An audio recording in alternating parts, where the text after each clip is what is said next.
Merhaba, ben Berk Emre Mert. Koç Üniversitesi'nde tam burslu bilgisayar mühendisliği ve işletme çift anadolu yapıyorum. YKS'de Türkiye 601.'si oldum. Bu zamana kadar birçok farklı pozisyonda staj deneyimi ve Koç Üniversitesi bünyesinde özellikle rektörlükte lise programları için birçok deneyimim oldu.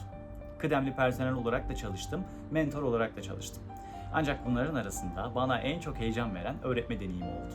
Benim hakkımda daha fazla bilgi almak istiyorsanız kodlayalım.com'a ulaşabilir ve bütün bilgileri okuyabilirsiniz. Ama ben bu videoda daha çok ders işleyişi üzerine durmak istiyorum.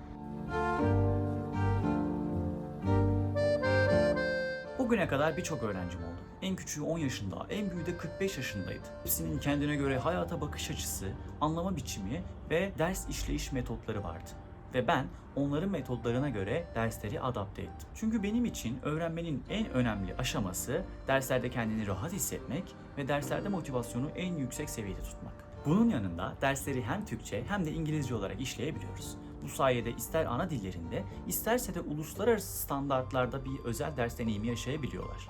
Peki İngilizce iletişim nasıl oluyor diye merak ediyorsanız da hemen aşağı taraftan videonun dilini İngilizce yapabilir ve kalanını İngilizce olarak izleyebilirsiniz.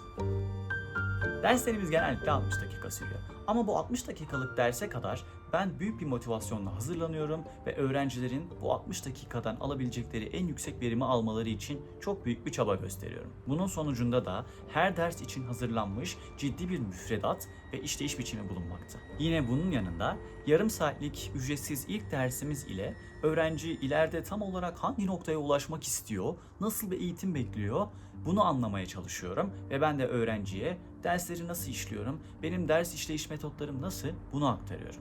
Buna göre ilerleyen dersleri planlıyor ve kendi yolumuzu çiziyoruz. Her dersten sonra küçük ödevler veriyorum ve bir sonraki dersten önce mutlaka bu ödevi kontrol ediyorum.